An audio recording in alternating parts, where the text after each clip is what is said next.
بسم اللہ الرحمن الرحیم۔ دنیا بھر سے دیکھنے اور سننے والے تمام ناظرین و سامعین کی خدمت میں السلام علیکم ورحمۃ اللہ وبرکاتہ۔ میں ہوں آپ کا میزبان محمد عبدالودود اور آپ دیکھ رہے ہیں پروگرام آپ کے مسائل کا حل، جسے روزانہ شب 9:05 پر ملک کے معروف دینی واصلی تعلیمی ادارے جامعۃ الرشید کراچی سے براہ راست آپ کی خدمت میں پیش کیا جاتا ہے۔ ناظرین کرام، ہمارے اس پروگرام کا بہت ہی واضح سا مقصد ہے کہ افراتفری کے اس عالم میں گہم گہمی کی اس دنیا میں جہاں دین مبین کی تصویر مسالک اور مذاہب کی جنگ کی نظر ہو گئی ہے، دھندلی ہو کر رہ گئی ہے، اس کو قرآن و سنت کی اصل روشنی میں واضح کر کر آپ تک پہنچانا ہمارے اس پروگرام کا بنیادی اور واضح سا ایک مقصد ہے۔ اور ناظرین کرام، روزانہ اسی مقصد کے تحت آپ کے بہت سارے سوالات اس مجلس میں ہمارے پاس پہنچتے ہیں اور مفتیان کرام کے ساتھ ہم وہ سوالات شیئر کرتے ہیں اور ان سے ان کا مستند جوابات جان کر آپ کی خدمت میں اس پروگرام کے توسط سے پہنچانے کی کوشش کرتے ہیں۔ آج بھی ہمارے ساتھ اسی طرح مفتیان کرام کی سینئر ٹیم موجود ہوگی اور ان کے سامنے ہم آپ کے سوالات رکھیں گے اور ان سے جوابات سنیں گے اور آپ کو بھی سنوائیں گے انشاءاللہ العزیز۔ اگر آپ اس پروگرام کا حصہ بننا چاہتے ہیں اور ہمارے ساتھ کوئی بھی سوال شیئر کرنا چاہتے ہیں تو بہت آسان سا طریقہ ہے، آپ فیس بک پر جائیں گے اور فیس بک کے سرچ انجن میں JTR میڈیا ہاؤس لکھ کر اس پیج کو سرچ کریں گے۔ اسی پیج پر ہماری یہ لائیو ٹرانسمیشن جاری ہے، اس کا حصہ بنیں گے اور کامنٹ بار میں سوال تحریر کریں گے، جواب کا انتظار فرمائیں گے۔ سوال تحریر کرتے وقت دو باتوں کا خیال رکھنا بہت ضروری ہے۔ ایک تو یہ کہ اپنے سوال کے ساتھ اپنا اور اپنے علاقے کا نام لکھنا مت بھولیں۔ دوسرا یہ کہ فرقہ وارانہ اور سیاسی نوعیت کے سوالات سے گریز کریں تاکہ آپ کا قیمتی وقت بھی بچے اور مفتیان کرام کا قیمتی وقت بھی بچایا جا سکے۔ ہم آج کے معزز مہمانان کا تعارف آپ کی خدمت میں پیش کرتے چلیں۔ سب سے پہلے ہمارے ساتھ موجود ہیں مفتی اسد اللہ شہباز صاحب۔ آپ استاذ الحدیث ہیں، سینئر مفتی ہیں دارالفتاح جامعۃ الرشید کراچی کی، اور ساتھ ہی ساتھ آپ مسئول ہیں شعبہ فلکیات جامعۃ الرشید کے۔ آج کے دوسرے معزز مہمان مفتی عابد شاہ صاحب کل بھی ہمارے ساتھ موجود تھے، اور آپ بھی سینئر مفتی ہیں، سینئر فیکلٹی ممبر ہیں جامعۃ الرشید کراچی کے، اور حلال فوڈ کے حوالے سے آپ اتھارٹی تسلیم کیے جاتے ہیں۔ تیسرے اور آخری معزز مہمان مفتی عمران مجید صاحب موجود ہیں ہمارے ساتھ۔ آپ بھی سینئر مفتی ہیں، سینئر فیکلٹی ممبر ہیں جامعۃ الرشید کراچی کی، ساتھ ہی ساتھ آپ نے IBA سے MS کر رکھا ہے اکنامکس کے اندر۔ تینوں معزز مہمانان کا بہت بہت شکریہ۔ پہلا سوال مفتی اسد اللہ شہباز صاحب کی خدمت میں آج کی اس نشست کا۔ فاطمہ صاحبہ پوچھتی ہیں اسلام آباد سے، مفتی صاحب کیا جہاں بلند آواز سے اجتماعی طور پر قرآن کی تلاوت کی جا رہی ہو تو اس کے دوران باتیں کرنا جائز ہے مفتی صاحب؟ بسم اللہ الرحمن الرحیم۔ دیکھیں، قرآن پاک کا حکم ہے کہ وَإِذَا قُرِئَ الْقُرْآنُ فَاسْتَمِعُوا لَهُ وَأَنصِتُوا لَعَلَّكُمْ تُرْحَمُونَ، کہ جب قرآن پاک کی تلاوت ہو رہی ہو تو اس کو غور سے سنو اور خاموش رہو تاکہ تم پر رحم کیا جائے۔ لیکن اس سے عقلی طور پر وہ مواضع مستثنیٰ ہیں جہاں کوئی حرج لازم آ رہا ہو۔ مثلاً ایک قاری صاحب ہے، بچوں کو قرآن پاک پڑھا رہا ہے، سارے بچے ان کے سامنے قرآن پاک پڑھ رہے ہیں زور زور سے، اور اس قاری صاحب کو کسی کے ساتھ بات کرنی پڑ رہی ہے۔ اگر یہ بات نہیں کرے گا تو کوئی حرج لازم آتا ہے، تو ایسی مواقع مستثنیٰ ہوتے ہیں۔ لہذا اگر کوئی ضروری بات ہے تو وہ کی جا سکتی ہے۔ ویسے عمومی ادب کا تقاضا یہی ہے کہ قرآن پاک پڑھا جا رہا ہے تو خاموش رہنا چاہیے۔ ٹھیک ہے جی، بہت شکریہ مصعب۔ مفتی عابد شاہ صاحب، عبد الواحد صاحب کا سوال ہے علی گڑھ سے، انڈیا سے۔ پوچھتے ہیں ایک شخص نے اپنی گاڑی کا 2-3 بار انشورنس کروایا لیکن گاڑی کو نقصان نہیں پہنچا اور معاہدہ ختم ہو گیا۔ چوتھی بار گاڑی حادثہ کا شکار ہو گئی لیکن اس بار گاڑی کا اتنا نقصان ہو گیا ہے جو آخری بار جمع شدہ رقم سے کہیں زیادہ ہے۔ میں نے یہ پڑھا ہے کہ اپنی جمع شدہ رقم سے زیادہ نہیں لیا جا سکتا، تو کیا اس نیت سے نقصان سے زیادہ رقم لے سکتے ہیں کہ پہلے 2-3 مرتبہ کچھ نہیں ملا تو اب لے لیتا ہوں اس کے بدلے؟ دیکھیے جی، سوال کے جواب کا دار و مدار اس بات پر ہے کہ جو انہوں نے 2-3 بار انشورنس کروایا ہے تو یہ ایک ہی کمپنی سے کروایا ہے یا مختلف کمپنیوں سے کروایا ہے۔ تو اگر ایک ہی کمپنی سے انہوں نے انشورنس کروایا ہے تو ایسی صورت میں یہ آخری دفعہ ہونے والے نقصان کی ساری رقم لے سکتے ہیں، اگرچہ اس آخری دفعہ میں جمع کرائی جانے والی رقم وہ اس نقصان سے کم ہو۔ اور اس کی وجہ یہ ہے کہ یہ جو کہا جاتا ہے کہ اپنی جمع کرائی ہوئی رقم کے بقدر رقم لی جا سکتی ہے، تو اس کی وجہ یہ ہوتی ہے کہ یہ جو عقد ہوتا ہے کنونشنل انشورنس کا، تو یہ عقد باطل عقد ہوتا ہے، تو اس عقد کا تو کوئی اعتبار نہیں، یہ کالعدم ہوتا ہے۔ لیکن یہ ہے کہ اس کی رقم چونکہ کمپنی کے پاس جمع ہوئی ہوتی ہے تو کمپنی اس کی مدیون ہوتی ہے، تو اس کے مدیون ہونے کی وجہ سے اس کو یہ حق ہوتا ہے کہ یہ اپنی رقم لے لے۔ تو ایسی صورت میں اگر عقود ایک ہوں یا متعدد ہوں، ظاہر ہے کہ اس سے حکم میں فرق نہیں آئے گا، بہرحال کمپنی اتنی ہی رقم کی اس کی مدیون ہے جتنی اس نے جمع کروائی ہے، اس لیے یہ ساری رقم لے سکتے ہیں۔ بہت شکریہ مصعب۔ مفتی عمران مجید صاحب، عمار احمد صاحب کا سوال ہے اسلام آباد سے۔ وہ پوچھتے ہیں جی کہ میری زوجہ کو حلق النساء کی تکلیف ہے اور نیچے بیٹھ کر نماز پڑھنے میں تکلیف بڑھ جاتی ہے، کیا وہ کرسی پر بیٹھ کر نماز ادا کر سکتے ہیں؟ بسم اللہ الرحمن الرحیم. جو تکلیف کی صورتحال انہوں نے بتائی کہ جس میں وہ زمین پر بیٹھ کر نماز نہیں پڑھ سکتی، تو اس صورتحال میں کرسی پر بیٹھ کر نماز پڑھنا جائز ہے، اور رکوع اور سجدے کے لیے وہ اشارہ کریں، اور رکوع کا اشارہ جو ہو وہ سجدے کے اشارے سے تھوڑا کم جھکا ہوا ہو تاکہ دونوں کے اندر فرق معلوم ہو سکے. باقی ان کے لیے اس طرح نماز پڑھنا جائز ہے. بہت شکریہ جی مصعب، جزاکم اللہ. شاہ رخ احمد صاحب کا اگلا سوال ہے کراچی سے، مفتی اسد اللہ شہباز صاحب سے.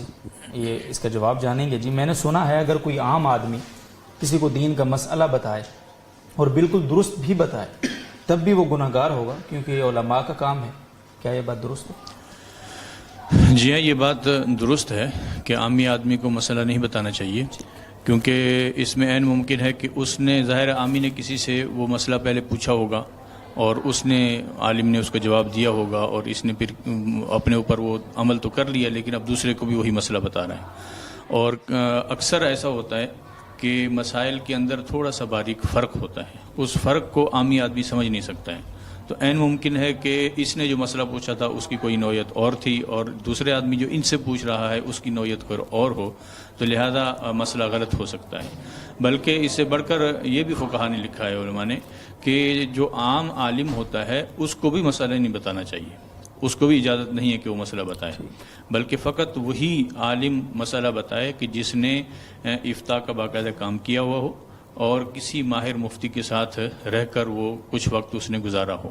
اس کی مثال عام سی ہے، جیسے کہ جو بھی آدمی MBBS کر لیتا ہے تو اس کو حکومت کبھی بھی اجازت نہیں دیتی کہ آپ جاؤ اور جا کے اپنا کلینک کھول کے بیٹھ جاؤ، بلکہ اس کے لیے ضروری ہوتا ہے کہ پہلے وہ ہاؤس جاب کرے، اور ہاؤس جاب کر کے کسی ڈاکٹر کے ساتھ ماتحت رہ کر کام کرے، پھر وہ ڈاکٹر اس کو اجازت دے تو پھر جا کے اپنا کلینک کھول سکتا ہے.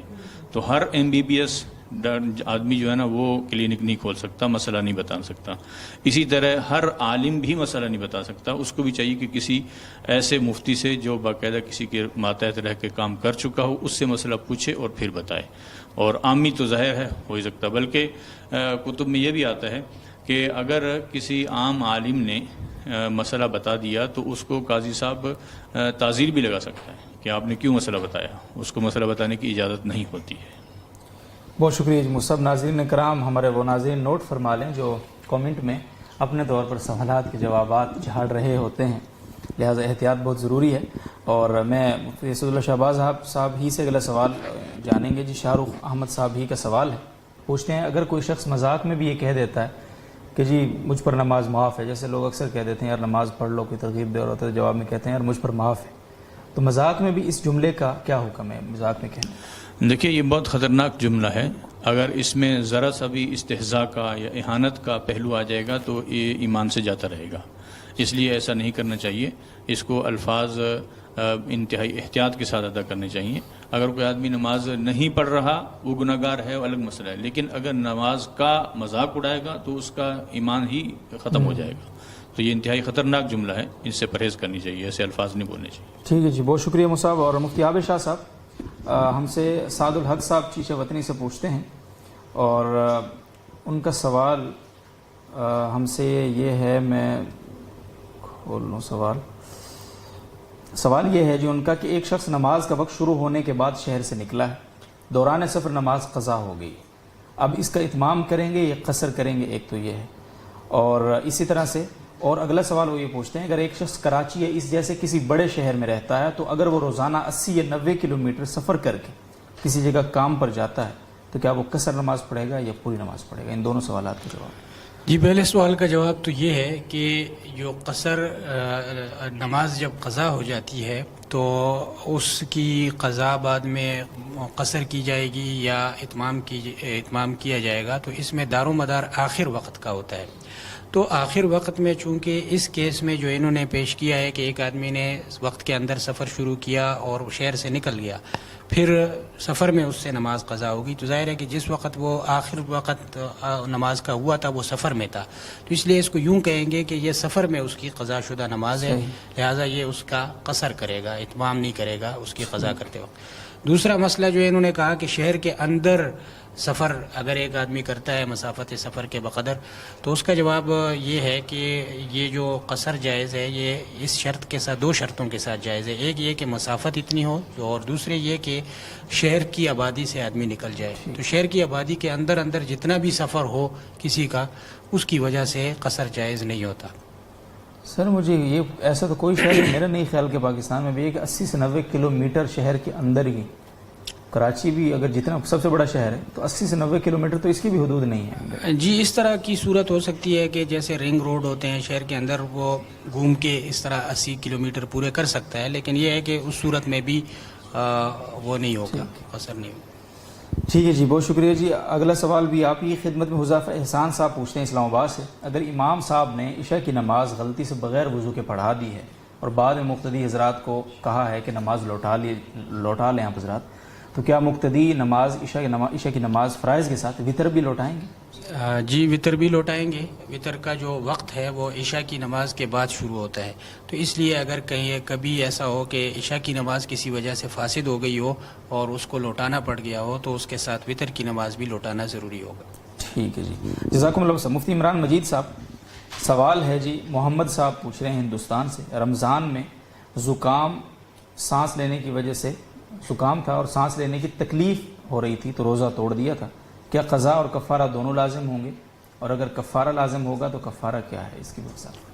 دیکھیں اس میں پہلے تو یہ دیکھا جائے گا کہ یہ تکلیف کس نوعیت کی تھی. اگر وہ تکلیف ایسی تھی کہ وہ ناقابل برداشت تھی یا روزے کو جاری رکھنے میں اس تکلیف کے بڑھنے کا اندیشہ تھا، تو پھر تو ان کے لیے روزہ توڑنا جائز تھا، اور توڑنے کی صورت میں ان پر گناہ بھی نہیں تھا. اور اب ان پر صرف قضا ہے، کفارہ نہیں ہوگا. صرف اس کی ایک قضا کے بدلے میں، قضا کے طور پر ایک روزہ اس کے بدلے میں رکھ لیں گے. لیکن اگر ایسی صورتحال نہیں تھی اور تکلیف اتنی شدید نہیں تھی اور پھر بھی انہوں نے توڑ دیا، تو اب ان پر کفارہ اور قضا دونوں لازم ہوں گے. کفارہ اس روزے کو توڑنے کی وجہ سے، اور قضا میں وہ ایک روزہ اس کی عدد پورا کرنے کی وجہ سے ہوگا. اور کفارہ یہ ہوتا ہے کہ 60 روزے لگاتار رکھنے ہوتے ہیں، اور اگر وہ رکھنے پر قادر نہ ہو تو پھر وہ 60 مسکینوں کو صبح شام کا کھانا کھلائے گا یا اس کے بقدر رقم دے دے گا. صحیح. تو یہ کفارہ. ٹھیک ہے جی، بہت شکریہ جی. ادیب الرحمان صاحب کا اگلا سوال ہے ہری پور سے. پوچھتے ہیں جی، ایک وقت کے اندر 2 کزن سے نکاح کرنا درست ہے؟ دیکھیں اس میں جو اصول ہے وہ یہ ہے کہ کن 2 عورتوں کو نکاح میں جمع کیا جا سکتا ہے یا نہیں. تو اس میں یہ دیکھا جاتا ہے کہ اگر ان دونوں میں سے ہر ایک کو باری باری مرد شمار کریں تو کیا ان دونوں کا ایک دوسرے سے نکاح جائز ہے یا نہیں. تو اگر دونوں پاسبلٹیز میں نکاح نہیں ہو سکتا، آپ نے ایک کو مرد شمار کیا پھر بھی نکاح نہیں ہو سکتا، دوسرے کو مرد شمار کیا پھر بھی نکاح نہیں ہو سکتا، تو چاہے وہ رضاعت کی وجہ سے نہیں ہو سکتا یا چاہے وہ نسب کی وجہ سے نہیں ہو سکتا، کسی بھی وجہ سے اگر دونوں پاسبلٹیز میں نکاح نہیں ہو سکتا، تو پھر کوئی بھی شخص ان 2 عورتوں کو اپنے نکاح میں جمع بھی نہیں کر سکتا. البتہ اگر ان 2 امکانات میں دونوں میں نکاح ہو سکتا ہے یا دونوں میں سے کسی ایک صورت میں نکاح ہو سکتا ہے، تو اب ان 2 عورتوں کو کوئی بھی شخص اپنے نکاح میں جمع کر سکتا ہے. جہاں تک انہوں نے جو سوال پوچھا کزنز کا، تو کزنز کا عمومی مفہوم جو ہمارے معاشرے میں لیا جاتا ہے، تو اس کے مطابق یہ صورتحال بہت ہی نادر ہے میرے خیال میں کہ نکاح ممکن نہ ہوتا ہو، کیونکہ کزنز کے آپس میں بھی شادیاں ہوتی رہتی ہیں. تو اس سے معلوم یہ ہوتا ہے کہ اگر ان کے نکاح، ان میں سے ان 2 عورتوں میں سے کسی ایک کو مرد شمار کریں باری باری اور ان میں سے کسی ایک کا بھی نکاح ہو سکتا ہے، تو پھر ان کو نکاح میں بھی جمع کیا جا سکتا ہے. ٹھیک ہے جی. یہ تو صاحب اگر تو ایک مثال کے طور پہ خالہ کی بیٹیوں سے وہ نکاح کرنا چاہتے ہیں تو وہ تو پھر اس میں تو بالکل ہی جائز اس لیے نہیں ہوگا کہ ایک ہی خالہ کی 2 بیٹیوں دونوں بہنوں کو جمع نہیں کر سکتے. ہاں وہ تو بہنیں ہوں گی، اس میں سے ایک کو مرد شمار کریں گے دوسرے کو کریں گے، تو دونوں صورتوں میں نکاح نہیں ہو سکے. اور اگر ظاہر ہے پھر دوسری صورت یہ ہوگی کہ ایک خالہ کی بیٹی ہوگی دوسری پھوپھوں کی یا خالہ کی یا ماموں کی، تو وہاں تو جائز وہ ان کا آپس میں نکاح جائز ہے تو اس کو جمع بھی کیا جا سکتا ہے. ٹھیک ہے جی، بہت شکریہ مصعب.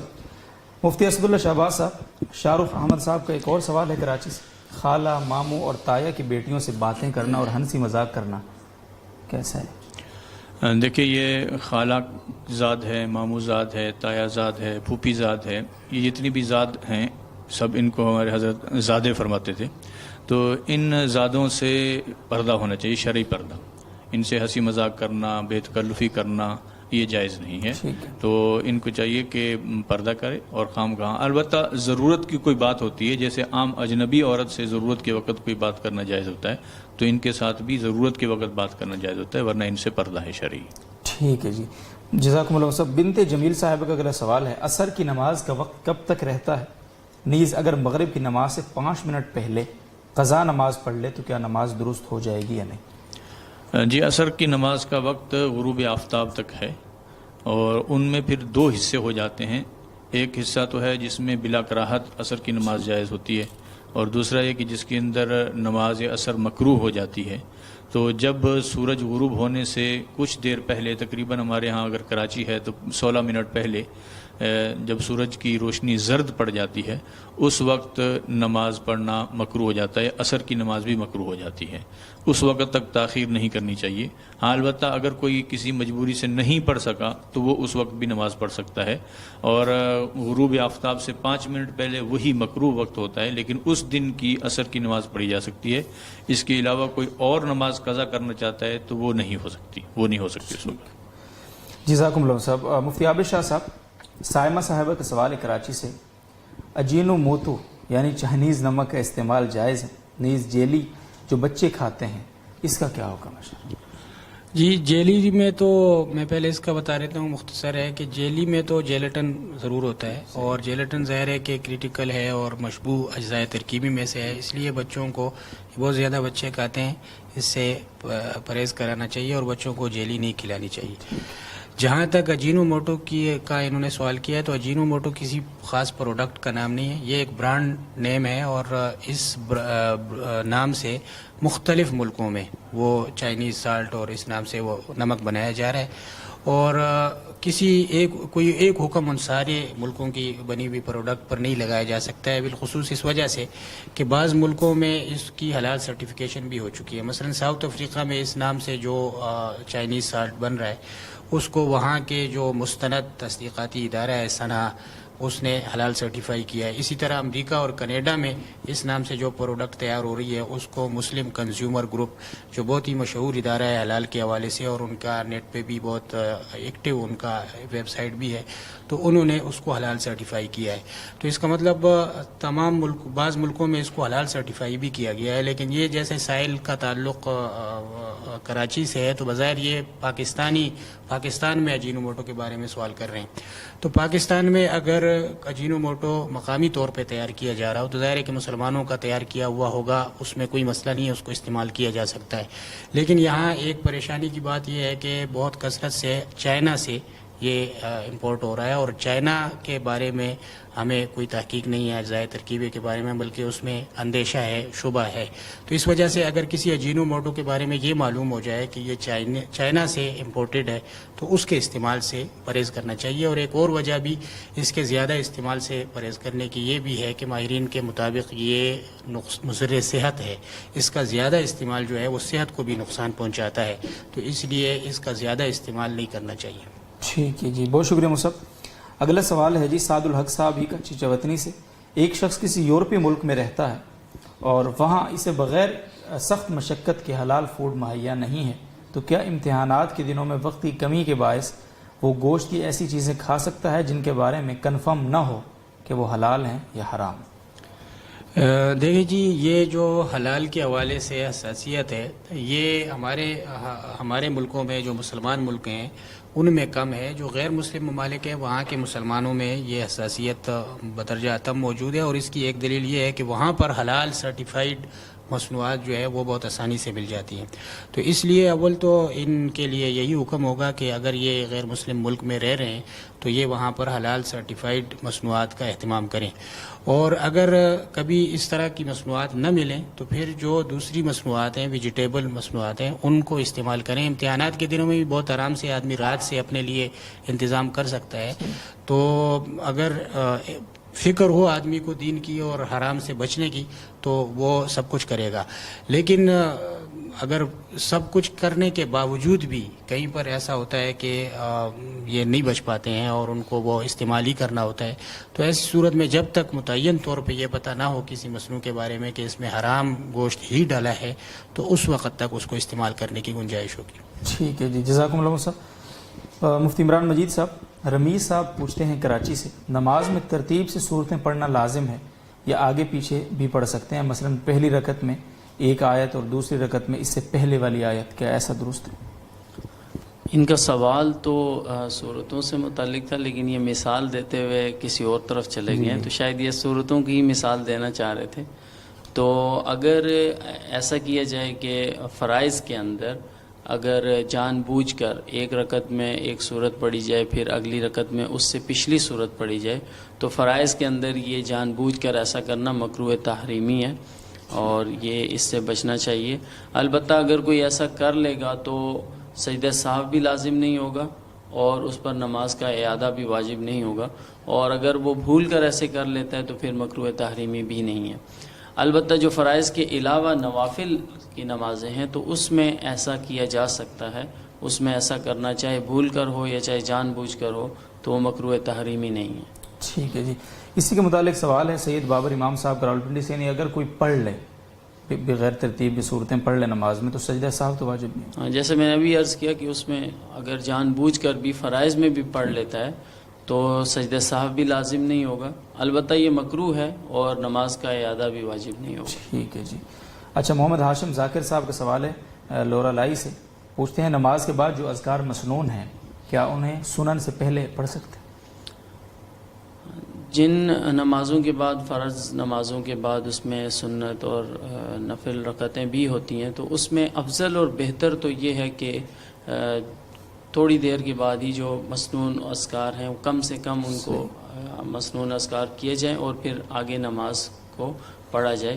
البتہ جہاں تک جواز کی بات ہے تو جائز تو ہے کہ وہ کر بھی سکتا ہے، اور بلکہ علماء نے یہاں تک فرمایا کہ جو احادیث میں جو منقول اوراد اور اذکار ہیں ان کے کرنے کی گنجائش ہے، اس سے زیادہ جو اوراد اور وظائف ہوں ان سے وہ بہتر یہ ہے کہ وہ باقی رکعتوں کے بعد کیے جائیں۔ حضرت عائشہ رضی اللہ عنہ کی مسلم شریف کی ایک روایت ہے کہ حضرت عائشہ فرماتی ہیں کہ آپ صلی اللہ علیہ وسلم سلام پھیرنے کے بعد نہیں بیٹھتے تھے مگر صرف اتنی دیر کی جس میں آپ صلی اللہ علیہ وسلم یہ پڑھا کرتے تھے کہ اللہم انت السلام و منک السلام تبارکت یا ذا الجلال والاکرام، بس اتنی دیر بیٹھا کرتے تھے، اس کے بعد کھڑے ہو جاتے۔ تو ان روایات سے یہ پتہ چلتا ہے کہ جو وقت ہو کم سے کم اس پہ صرف کر کے پھر اس کے بعد آگے نماز پڑھی جائے۔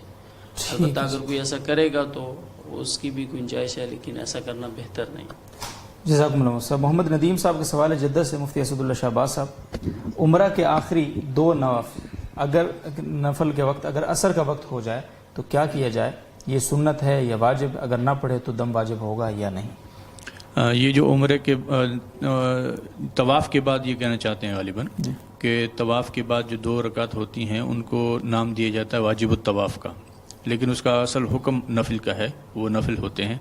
لہذا اگر کوئی وقت ایسا ہے کہ وہ اس وقت نفل نماز پڑھنا جائز نہیں ہے، جیسے عصر کے بعد کا وقت ہے یا فجر کی نماز کا وقت ہے، تو اس وقت تو پھر نفل کیونکہ جائز نہیں ہوتے، لہذا یہ واجب الطواف بھی نہیں پڑھے جا سکتے۔ اس کو پھر آدمی مؤخر کر دے، اور مؤخر کر کے حرم شریف میں کسی جگہ بھی پڑھ سکتے ہیں، مسجد حرام میں پڑھ لے، چاہے حرم شریف کے پورے احاطے میں جہاں تک حدود حرم ہے اس میں پڑھ لے، تو اس کی بھی اجازت ہوتی ہے۔ اور اگر وہاں نہیں پڑھ سکا اور بھول گیا تو باہر بھی حرم سے یہ پڑھے جا سکتے ہیں، اگرچہ کراہت ہے لیکن حرم سے باہر بھی وہ ادا ہو سکتے ہیں، لیکن ان کو چھوڑنے کی وجہ سے دم لازم نہیں آتا ہے، دم تو واجب نہیں ہوتا، البتہ کسی وقت بھی پڑھ سکتا ہے۔ اگر مثلا وہاں سے پاکستان آ چکا ہے تو یہاں پر بھی وہ 2 رکعت پڑھ لے اسی نیت سے کہ یہ واجب الطواف ہی کے ہیں، تو وہ نوافل ہو جائیں گے اس کے۔ ٹھیک ہے جی، جزاکم اللہ صاحب۔ اگلا سوال ہے جی عابد گل بہادر خان صاحب کا اٹک سے، پوچھتے ہیں ایک بندے کا انتقال ہوا، اس کی کوئی اولاد نہیں ہے، ایک بیوی ہے، ایک بھائی ہے اور ایک فوت شدہ بھائی کی اولاد ہے، کیا فوت شدہ بھائی کی اولاد کو وراثت میں حصہ ملے گا یا نہیں ملے گا؟ اگر ملے گا تو ترتیب کیا ہوگی؟ دیکھیں ان کا جو بھائی، کیوں ایک بھائی تو زندہ ہے، دوسرا بھائی فوت ہو چکا ہے اور اس کی اولاد ہے، تو وہ فوت شدہ بھائی کیونکہ ان کے فوت ہونے سے پہلے فوت ہو گیا ہے تو لہذا اس کی اولاد کو شرعاً حصہ نہیں ملے گا، کیونکہ خود بھائی سگا جب موجود ہوتا ہے تو پھر بھتیجوں کو حصہ نہیں ملتا ہے، تو ان کو حصہ ملے گا ہی نہیں۔ اگر ان کے فوت ہونے کے بعد فوت ہوا ہے دوسرا بھائی تو پھر اس کو ان کا حصہ ملے گا اور پھر ان کا حصہ آگے منتقل کیا جائے گا ان کی اولاد کی طرف۔ تو اس پر ہے کہ وہ جو دوسرا بھائی ہے وہ کب فوت ہوا، اگر ان سے پہلے فوت ہو گیا پھر تو نہیں حصہ ملے گا، اگر ان کے بعد فوت ہوا ہے تو پھر ان کو حصہ ملے گا اس کو۔ صحیح جی، بہت شکریہ مصعب۔ اور اگلا سوال ہے ظفر الحق صاحب کا گجرانوالہ سے، قبر پر دعا پڑھنے کا مسنون طریقہ کیا ہے؟ قبر پر دعا مانگنے کا طریقہ وہی ہے جو عام طریقہ ہوتا ہے، بس اس میں فقط ایک چیز کا خیال رکھ لیا جائے کہ اس انداز کو اختیار نہ کیا جائے کہ جس کو لوگ یہ سمجھیں کہ یہ قبر والے سے مانگ رہا ہے، ایسی حیت اختیار نہ کرے۔ ویسے عام جیسے نمازوں کے بعد آدمی دعا مانگتا ہے ہاتھ اٹھا کر، اور جہرن بھی مانگ سکتا ہے اور سرن بھی مانگ سکتا ہے، لیکن ایسا انداز اختیار نہ کرے کہ جس سے یہ پتہ چلے کہ قبر والے سے مانگ رہا ہے۔ اس کا ایک طریقہ یہ بھی لکھا ہے کہ آدمی قبر کی جانب منہ کر کے نہ کھڑا ہو بلکہ قبلے کی جانب رخ کر کے کھڑا ہو اور قبر کی طرف پشت کر لے، ایک طریقہ یہ بھی ہے۔ لیکن اگر پورا سارا قبرستان ہی ہے تو اگر ایک قبر کی طرف پشت کرے گا دوسری قبر کی طرف رخ ہو جائے گا اور تو اس میں حرج لازم آتا ہے، تو پھر کہیں بھی کسی جگہ بھی کھڑا ہو کے دعا مانگ سکتے ہیں۔ ٹھیک ہے جی، جزاکم اللہ صاحب۔ مفتی عابد شاہ صاحب، فاطمہ صاحبہ کا سوال ہے دہلی سے، عورت کا سطر کیا ہے؟ اگر نماز پڑھتے وقت ذرا سا ٹخنا کھل گیا تو کیا نماز ہو جائے گی؟ یہ نماز میں عورت کا سطر اس کا پورا بدن ہے، صرف 3 اس میں استثناءات ہیں، 3 عضو مستثنا، ایک چہرہ، ایک دونوں ہاتھ اور ایک دونوں پاؤں، تو وجہ، کفین اور قدمین یہ مستثنا ہے۔ جہاں تک ان کا سوال ہے کہ ٹخنا اگر نماز میں کھل جائے تو نماز ہو جائے گی یا نہیں ہوگی، تو پاؤں کے استثناء میں ٹخنے داخل نہیں ہے، یعنی ٹخنے مستثنا نہیں ہیں، اس لیے عام حالات میں عورت کے لیے حکم یہی ہے کہ وہ نماز میں ٹخنے بھی ڈھانکے۔ البتہ اگر کبھی ٹخنا کھل جائے تو اس کی وجہ سے نماز اس لیے فاسد نہیں ہوگی کہ نماز جو عضو سطر میں داخل ہو اگر وہ 1/4 کے بقدر ظاہر ہو جائے تو تب نماز فاسد ہوتی ہے۔ اور یہ جو ٹخنے ہیں ان کو فقہاء نے مستقل عضو شمار نہیں کیا، بلکہ یہ لکھا ہے کہ الکعب تبع الساق، کہ یہ جو ٹخنا ہے یہ پوری پنڈلی کا تابع ہے، تو پوری پنڈلی ایک عضو ہے، اور پوری پنڈلی کی نسبت سے ظاہر ہے کہ ٹخنے ایک ربع نہیں بنتا، تو اس وجہ سے اگر وہ ظاہر ہو جائیں تو نماز فاسد نہیں ہوگی۔ ٹھیک ہے جی، بہت شکریہ مصعب۔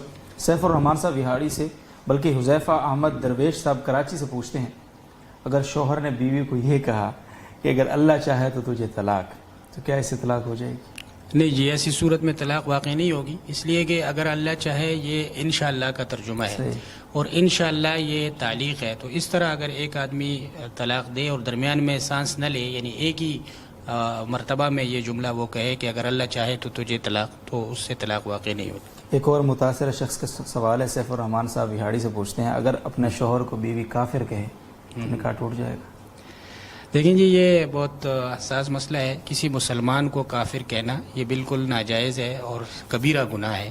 حدیث شریف میں آتا ہے کہ ایک آدمی بھی اس طرح کسی مسلمان کو کافر کہتا ہے تو اگر وہ اسی طرح اگر وہ ایسا ہو انکان کما قال تو ٹھیک ہے، لیکن اگر وہ نہ ہو تو وہ کفر اس کی طرف لوٹ آئے گا۔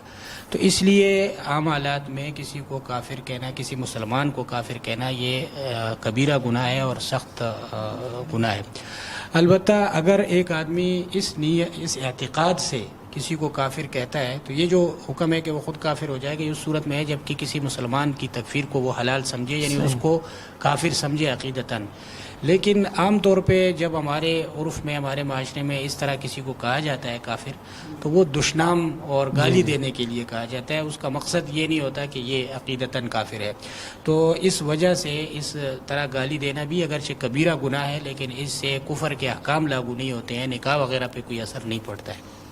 بہت شکریہ جی مصعب۔ اور اگلا سوال ہے جی مفتی عمران مجید صاحب سے، معین الدین صاحب جدہ سے پوچھ رہے ہیں، اگر نوافل میں ایک صورت کے ساتھ دوسری صورت ملانا کیسا ہے؟ مثلا ایک رکعت میں سورہ فیل سے سورہ کوثر تک اور دوسری رکعت میں سورہ کافرون سے سورہ الناس تک پڑھنا کیسا ہے، شرعاً درست ہے یا نہیں؟ دیکھیں، نوافل ہو یا فرائض، جہاں تک جواز کی بات ہے تو جائز تو یہ ہے، لیکن بہتر یہ ہے کہ فرائض میں ایسا نہ کیا جائے اور نوافل کے اندر اس کی گنجائش ہے کیونکہ حضور صلی اللہ علیہ وسلم سے جو عمل منقول ہے تو اس میں یہ ہے کہ آپ صلی اللہ علیہ وسلم کی عادت مبارکہ یہ تھی کہ فرائض میں سورہ فاتحہ کے بعد ایک سورت کی تلاوت فرمایا کرتے تھے، تو اس لیے فرائض میں ایسا کرنا بہتر نہیں ہے. لیکن جہاں تک نوافل کی بات ہے تو بدائع الصنائع میں علامہ کاسانی رحمہ اللہ نے یہ لکھا ہے کہ آپ صلی اللہ علیہ وسلم نے وتر میں مفصلات کی 7 سورتوں کی تلاوت فرمائی. تو اس سے ثابت ہوتا ہے کہ نوافل میں یہ کر سکتے ہیں، بہتر بھی ہے، لیکن فرائض میں اس سے بچنا بہتر ہے. جزاکم اللہ صاحب. اگلا سوال ہے جی عبد القادر آوان صاحب کا. ہم یوٹیوب پر ویڈیوز بھیجتے ہیں اور ساتھ میں گوگل ایڈ سینس کا اکاؤنٹ لیتے ہیں، جس کی وجہ سے مشہور کمپنیوں کے ایڈ لگتے ہیں اور گوگل ہمیں ان ایڈز کا کمیشن دیتا ہے. ان ایڈز میں بعض اوقات لڑکیوں کی تصویریں بھی ہوتی ہیں. کیا ہمارے لیے اس سے آنے والا پروفٹ نفع شرعاً جائز؟ یہ تھوڑی سی پیچیدہ سی صورتحال ہے. اس کی وجہ یہ ہے کہ میں اب یہ ہمارے جتنے بھی سامعین ہیں ان کو اس کی حقیقت کا علم ہے یا نہیں، اس لیے میں تھوڑی سی اس کی بھی وضاحت کرتا چلوں کہ یہ ہے ہوتا کیا ہے. دراصل ہو یہ رہا ہوتا ہے کہ یہ یوٹیوب کی جو انہوں نے بات کی، تو میرے خیال میں ان کا یوٹیوب کا کوئی اپنا چینل ہے جس پہ یہ وقتاً فوقتاً جو ویڈیوز ہیں اپلوڈ کرتے ہیں. ساتھ ہی ساتھ انہوں نے گوگل ایڈسن کا ایک اکاؤنٹ بنا کر وہاں پر اس یوٹیوب چینل کو رجسٹرڈ کرایا ہوا ہے. اب ہو یہ رہا ہوتا ہے کہ جب آپ ایڈسن میں گوگل ایڈسن میں اس چیز کو رجسٹرڈ کرواتے ہیں اپنی کسی ویب سائٹ کو یا یوٹیوب چینل کو، تو گوگل اس کو یوز کرتا ہے اپنی ایڈورٹائزمنٹ کے لیے، ان کمپنیوں کی ایڈورٹائزمنٹ جو گوگل کو پے کر رہی ہوتی ہیں کہ ہماری ایڈورٹائزمنٹ کریں تو ہم آپ کو پے کریں گے. اور گوگل چونکہ ان کی ویب سائٹ یا ان کے چینل کو یوز کر کے اس کو آگے ایڈورٹائز کر رہا ہوتا ہے، تو پھر گوگل ان کو بھی پے کر رہا ہوتا ہے. اب اس کے اندر بنیادی طور پر اس اشتہار دینے میں ان کا کوئی اختیار نہیں ہوتا کہ وہ گوگل اپنی ثوابدید پر دے رہا ہوتا ہے، اور اس کے جو آگے پروفٹ ارننگ ہوتی ہے اس میں بھی ان کا کوئی رول نہیں ہوتا، اس لیے کہ گوگل کی رولنگ یہ ہے کہ آپ نے وہ رولز میں لکھتا ہے واضح طور پر کہ آپ خود اپنی اس ایڈورٹائزمنٹ کو کلک نہیں کرتے رہیں گے، بلکہ جب نیچرلی خود ہی لوگ اس کو کریں گے تو پھر وہ کاؤنٹ ہوتا ہے. تو اب اس کے بعد اب پہلا حکم تو یہ ہے کہ اگر گوگل اس میں اشتہارات کا غلبہ ایسا ہو کہ جس میں یہی چیزیں صرف آتی ہیں، تو پھر تو یہ ایڈورٹائز کروانا ہی ٹھیک نہیں ہے، اور اپنے اس چینل کو ایڈسن پہ رجسٹرڈ کروانا ہی ٹھیک نہیں ہے، کیونکہ غالب جب یہی چیزیں ہوں گی تو پھر یہ جائز ہی نہیں ہوگا. البتہ اگر ایسا نہیں ہے، اس میں غلبہ جو ہے وہ ٹھیک چیزوں کا ہوتا ہے، اور بیچ میں کچھ ایڈورٹائزمنٹس میں اس طرح کی خواتین کی تصویریں آتی ہیں، تو اس میں پھر بہتر یہ ہے کہ وہ ایک ریشو نکالیں کہ جتنی ریشو میں ان چیزوں کی ایڈورٹائزمنٹ ہے وہ کمائی، اور جو دوسری کمائی ہے جس میں ایسی کوئی چیز نہیں ہے، تو جو اس کے پروپورشن میں جو کمائی آ رہی ہو اس کو صدقہ کر دیں، اور جو دوسری کمائی ہے اس کو وہ اپنے پاس رکھ سکتے ہیں. ٹھیک ہے جی، بہت شکریہ مصعب. اور مفتی اسد اللہ شہباز صاحب، ابو عفان قاسمی صاحب کا سوال ہے جدہ سے. کیا روزانہ قبر پر جا کر تلاوت کرنا جائز؟ جی ہاں، قبور کی زیارت کرنی چاہیے. آدمی وقتاً فوقتاً وہاں جاتا رہے تو آخرت یاد رہتی ہے کہ ہم نے بھی مرنا ہے، ہم نے بھی ان کی جگہ پہ آنا ہے، اور اس کی بلکہ ترغیب بھی ہے. لیکن انہوں نے جب بات پوچھی ہے کہ روزانہ تلاوت کرنا، تو قبر پر جا کر تلاوت بھی کی جا سکتی ہے، اور اس کا ثواب بھی مردوں کو پہنچایا جا سکتا ہے جو فوت شدہ لوگ ہیں. دونوں کی اجازت ہے. البتہ قرآن پاک لے جانا یہ ثابت نہیں ہے. قرآن پاک لے کر نہ جائے، زبانی جو کچھ یاد ہے وہ وہاں بیٹھ کر پڑھ سکتا ہے، بے شک روزانہ ہی کیوں نہ. ٹھیک ہے جی. محمد مرسلین قاسمی صاحب یو پی سے پوچھتے ہیں، کیا قبر میں مردے کی کمر کے نیچے چٹائی وغیرہ رکھ سکتے ہیں، اور کیا بیری کے پتے یا کچھ سبز شاخیں وغیرہ وہ ڈالی جا سکتی ہیں قبر کے اندر؟ دیکھیں، چٹائی رکھنا تو کوئی مسئلہ نہیں ہے، وہ تو رکھا جا سکتا ہے. باقی جو بیری کے پتے ہیں یا بیری کی سبز شاخیں ہیں، یہ بعض علاقوں میں رواج ہے اس کا رکھنے کا. اس کی وجہ اصل میں یہ ہوتی ہے کیونکہ بیری کے اندر قدرتی ایسی صلاحیت ہے کہ وہ لاش کو جلدی نہیں گلنے دیتی. اسی وجہ سے مردے کو نہلانے کے لیے بھی بیری کے پتے ڈال کر پانی گرم کر کے نہلایا جاتا ہے. تو اگر کسی آدمی نے اس غرض سے رکھا ہے اور اس غرض سے یہ بھی کیا جاتا ہے، کافور بھی لگایا جاتا ہے مردے کو، وہ اسی وجہ سے کہ دیر سے وہ گلے، کیونکہ کیڑے مکوڑے نہیں آتے ہیں اس کے قریب. تو یہ بھی اگر اس غرض سے کسی نے رکھا ہے تو رکھا جا سکتا ہے، اس میں کوئی حرج نہیں ہے.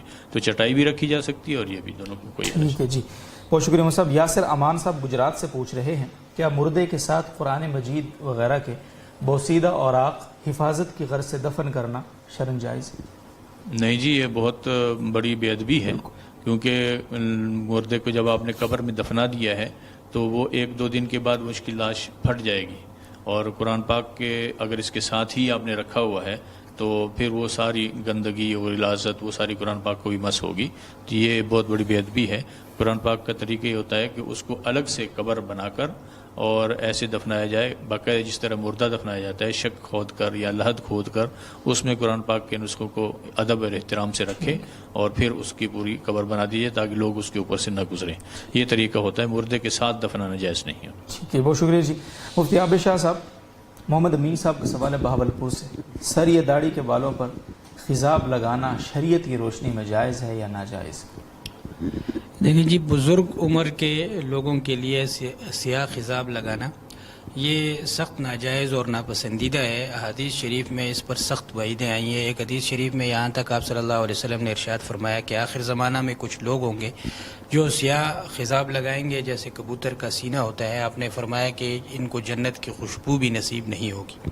تو اس لیے فقہائے کرام نے بزرگ عمر میں سوائے 2 قسم کے لوگوں کے کسی کو سیاہ خضاب لگانے کی اجازت نہیں دی ہے. ایک مجاہد جو اس لیے سیاہ خضاب استعمال کرتا ہے تاکہ جنگ میں جہاد میں اس کا رعب باقی رہے، اور دوسرے وہ بوڑھی خاتون جو سیاہ خضاب اس لیے لگاتی ہے تاکہ شوہر کے سامنے زیب و زینت کرے.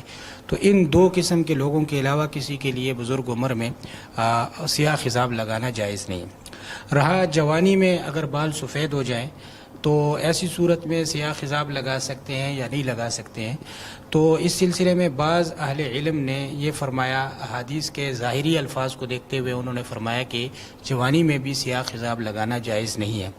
لیکن دوسرے اہل علم نے 2 وجہ سے اس کو راجح قرار دیا ہے کہ جوانی میں سیاہ خضاب لگایا جا سکتا ہے. ایک تو اس وجہ سے کہ ایسی عمر میں اگر بال سفید ہو جاتے ہیں تو یہ ایک عیب ہے، اور اس عیب کے ازالے کے لیے سیاہ خضاب استعمال کرنا یہ علاج ہے اور یہ جائز ہے. صحیح. اور دوسرے یہ کہ احادیث شریف میں جو سیاہ خضاب لگانے کو ناجائز قرار دیا گیا ہے، منع کر دیا گیا ہے، اس کی علت یہ ہے کہ یہ ایک قسم کا دھوکہ ہے کہ ایک آدمی کی عمر بڑھاپے کی ہو چکی ہے اور وہ سیاہ خضاب لگا کے یہ ظاہر کر رہا ہے کہ میں ابھی جوان ہوں، میری عمر ابھی کم ہے. تو وہ ایک قسم کا دھوکہ دیتا ہے. اور جوان آدمی اگر سیاہ خضاب لگاتا ہے تو وہ تو حقیقت کا اظہار کرتا ہے، کوئی دھوکہ نہیں کرتا. تو اس لیے اس علت کا بھی تقاضا یہی ہے کہ اس جوانی میں سیاہ خضاب لگانا جائز ہے، اور اسی لیے یہی صحیح مذہب ہے. اور جہاں تک اس سوال کا تعلق ہے کہ جوانی کی حد کیا ہے، تو اس سلسلے میں بعض اہل علم تو اسی طرح مطلق فتویٰ دیتے ہیں کہ جوانی میں سیاہ خضاب لگانا جائز ہے، لیکن عمر کی کوئی تحدید نہیں کرتے ہیں. اور دوسرے بعض اہل علم نے عمر کی بھی تحدید کی ہے اور فرمایا ہے کہ 40 سال جو ہیں یہ 40 سال تک جوانی کی عمر ہے اور اس کے بعد پھر بڑھاپے کی عمر ہے. چنانچہ بہت سارے صحابہ کرام اور تابعین سے جو سیاہ خضاب لگانا ثابت ہے تو ان کی اسی طرح سے تعبیل کی گئی ہے کہ یا تو وہ انہوں نے جوانی میں سیاہ خضاب لگایا تھا یا جہاد میں سیاہ خضاب استعمال کیا تھا. تو یہ سیاہ خضاب کے بارے میں تفصیل ہے. جہاں تک دوسرے رنگوں سے خضاب ہے تو وہ کسی بھی عمر میں وہ لگا سکتے ہیں، کسی بھی رنگ کو کسی بھی عمر میں استعمال کر سکتے ہیں. تو اس لیے اگر کوئی آدمی شبہ سے بچنے کے لیے جوانی میں کسی اور رنگ کا خضاب استعمال کرتا ہے تو یہ زیادہ بہتر بات ہے. شکریہ جی. مصعب عبدالغنی عوان صاحب کا سوال اسی کے متعلق ہے، 40 سال کی عمر ہو تو خضاب لگا سکتے ہیں؟ میرے خیال آپ نے جواب دے دیا ہے کہ جی 40 سال اگر ہو گئے ہیں تو بڑھاپے کی عمر ہو گئی ہے، پھر نہیں کر سکتے. محمد صفدر صاحب عمان مسقط سے پوچھتے ہیں اگر رستے میں کوئی لڑکی یا عورت مل جائے، خواہ محرم ہو یا نامحرم، مکس کر دیا جی انہوں نے، اور یہ شاید یہ پوچھنا چاہیے، آپ یہ چاہتے ہیں کہ کہہ دیں کہ ٹھیک ہے، ایسا نہیں ہوگا، اس کی پارٹیشن ہوگی سوال کی. صفدر صاحب، اسے سلام کرنا جائز ہے یا نہیں؟ جی محرم، ظاہر ہے کہ محرم خاتون کو تو سلام کر بھی سکتے ہیں، اس کو جواب بھی دینا واجب ہوگا. لیکن جہاں تک نامحرم عورت کا تعلق ہے تو نامحرم عورت کو سلام نہیں کرنا چاہیے، اور اگر وہ سلام کر دے تو اس کے جواب دینے کے سلسلے میں فقہاء نے یہ تفصیل فرمائی ہے کہ اگر وہ جوان خاتون ہو تو اس کو زبان سے لا یسلمہ بلسانہ، اس کو زبان سے جواب نہ دے، دل ہی دل میں جواب دے دے، اور اگر بوڑھی خاتون ہو تو پھر زبان سے بھی جواب دے سکتے ہیں۔ صحیح ہے جی، بہت شکریہ مصعب۔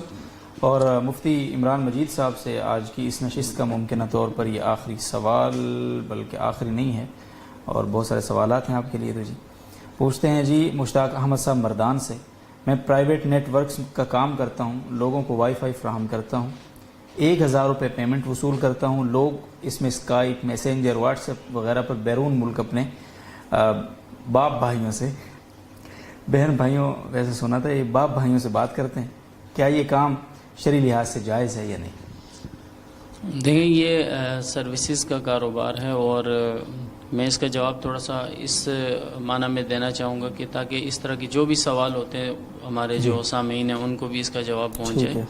تو سروسز جتنی بھی ہیں، اور موجودہ دنیا کا نظام ایسا چل رہا ہے کہ سروسز سیکٹر آپ کا دوسرے سیکٹرز پر حاوی ہوتا ہے۔ پاکستان کی اگر آپ مثال لیں تو 60% بالکل آپ کا سروسز سیکٹر ہے، اور 40% تک آپ کا ایگریکلچر اینڈ انڈسٹری ہے۔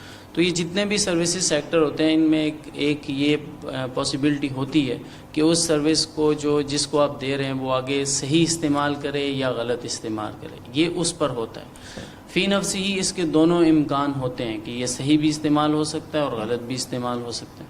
تو ہر وہ ایسی سروس کے جس کا کوئی جائز استعمال ممکن ہو تو اس کا سروس کا مہیا کرنا اور اس کی اجرت لینا یہ بالکل جائز ہے۔ آگے یہ اس پر ہوگا کہ وہ اس کو صحیح استعمال کرتا ہے یا غلط استعمال کرتا ہے۔ تو انہوں نے بھی جن سروسز کی بات کی ہے، جو نیٹ ورکس کی بات کی ہے، تو بنیادی طور پر اس کے دونوں احتمال ہوتے ہیں کہ استعمال کرنے والا اس کو ناجائز استعمال کرتا ہے یا جائز استعمال کرتا ہے، اور تو لہٰذا یہ ان کے لیے ان کو بیچنا اور اس کی اجرت لینا یہ بالکل جائز ہے۔ شکریہ مصعب۔ محمد انور شاہوانی صاحب نیو مارکیٹ انگلینڈ سے پوچھ رہے ہیں، انگلینڈ اسلامی ملک نہیں ہے آف کورس، یہاں کونسل ٹیکس، گاڑی کا انشورنس، روڈ ٹیکس اور بہت ساری ضرورت کی چیزیں ہیں، ان بلوں کو سالانہ ادا کرنے سے سود نہیں لگتا، لیکن گھر کا کرایہ، کھانے پینے اور ضروریات کی چیزوں کی وجہ سے ہم سالانہ ادا نہیں کر پاتے ہیں، بلکہ مہینے کے مہینے بل ادا کرتے ہیں جس پر سود لگتا ہے۔ اس کے بارے میں کیا حکم ہے؟ کوئی گنجائش نکل سکتی ہے؟ دیکھیں انور صاحب جو یہ پوچھ رہے ہیں تو پہلے تو یہ کنفرم کرنا پڑے گا کہ جس کو یہ سود کہہ رہے ہیں وہ سود ہے بھی یا نہیں، کیونکہ جو ہمارے فائنینشیل سسٹمز ہیں اور جو ہماری ٹرانزیکشنز ہوتی ہیں اس میں بعض چیزوں کو ایسے بھی مارک اپ کہہ دیا جاتا ہے، حالانکہ وہ سود کی شرعاً سود کی تعریف میں وہ چیزیں نہیں آ رہی ہوتی۔ تو پہلی بات تو یہ ہے کہ یہ سود ہے یا نہیں۔ جس طرح کی یہ، چونکہ انہوں نے تفصیل تو اس میں نہیں لکھی، البتہ جس طرح کی یہ بات کر رہے ہیں اس سے ظاہر یہ ہوتا ہے کہ یہ سود نہیں ہے۔ جو انہوں نے ٹیکسز کی بات کی، تو ٹیکس تو گورنمنٹ وہ لوگوں پر لگا دیتی ہے، اس کے لیے ایسا نہیں ہوتا کہ وہ کوئی چیز آپ کو بیچ رہی ہے اور ایک آپ پر ڈیٹ کریٹ ہو رہا ہے، کوئی دین بن رہا ہے، ایسا نہیں ہو رہا ہوتا، بلکہ وہ گورنمنٹ ہے وہ آپ پہ ٹیکس لگا رہی ہے، اور اگر وہ اور ساتھ پھر وہ یہ بھی آپ کو آپشن دے رہی ہے کہ اگر آپ ایئرلی پے کریں گے تو اتنا کریں گے، اور منتھلی اگر کریں گے تو وہ تھوڑا سا زیادہ ہو جاتا ہے، جس کو یہ شاید سود سمجھ رہے ہیں۔ تو اگر جس طرح میں اس کو سمجھ رہا ہوں اگر یہی صورتحال ہے تو پھر تو یہ سود ہے ہی نہیں، کیونکہ سود تو ایک عقد کی وجہ سے وجود میں آ رہا ہوتا ہے کہ جہاں پر کوئی عقد معاوضہ ہو اور اس پر جو زیادتی بلا عوض لی جا رہی ہو تو پھر وہ سود ہوتا ہے۔ جیسے آپ نے الیکٹرسٹی کو یوز کر لیا، آپ پہ ایک دین بن گیا ان کا بل، اب وہ اگر آپ کو کہتے ہیں کہ اگر آپ لیٹ کریں گے تو آپ پہ ایکسٹرا اماؤنٹ پے کرنا پڑے گا، تو وہ تو سود ہے۔ لیکن جو گورنمنٹ کے ٹیکسیز ہیں اور اس میں اگر گورنمنٹ آپشن دے رہی ہے منتھلی اور ایئرلی کی، تو وہ تو سود ہے ہی نہیں۔ البتہ اگر انشورنس کی انہوں نے بات کی، اس میں اگر کسی طرح سے کوئی سود کا کوئی پہلو نکلتا ہو شرعاً تعریف، اور وہ اس وقت تک ہم نہیں بتا سکتے جب تک وہ پوری اس کی صورتحال نہ بھیجیں، تو اگر یہ نکلتا ہو تو پھر بھی چونکہ ضرورت کے وقت اور مجبوری کے وقت سود دینے کی بہرحال گنجائش ہو جاتی ہے، تو اگر یہ واقعی باوجود کوشش کے بغیر سود کے اس کو پے نہیں کر سکتے ایئرلی تو اور منتھلی پے کرتے ہیں اور ایکسٹرا پے کرتے ہیں، تو پھر بھی ان کے لیے گنجائش ہے۔ لیکن پہلا یہ دیکھنا پڑے گا کہ واقعی یہ سود ہے بھی یا نہیں، یہ اس وقت پتہ چلے گا جب یہ پوری اس کی تفصیل ہمیں بھیجیں گے۔ بہت شکریہ مفتی عمران مجید صاحب، تمام معزز مہمانان، تمام ناظرین و سامعین، آج کے پروگرام کا وقت اختتام پذیر ہوا چاہتا ہے جامعۃ الرشید کے اس پیغام کے ساتھ کہ اپنے گھر بار کو، اپنے آس پاس کے ماحول کو، اپنی گلیوں کو، اپنی سڑکوں کو گندگی سے صاف رکھیے اور اپنے معاشرے کو صحت مند بنائیے۔ کل تک کے لیے اجازت دیجیے، اللہ حافظ۔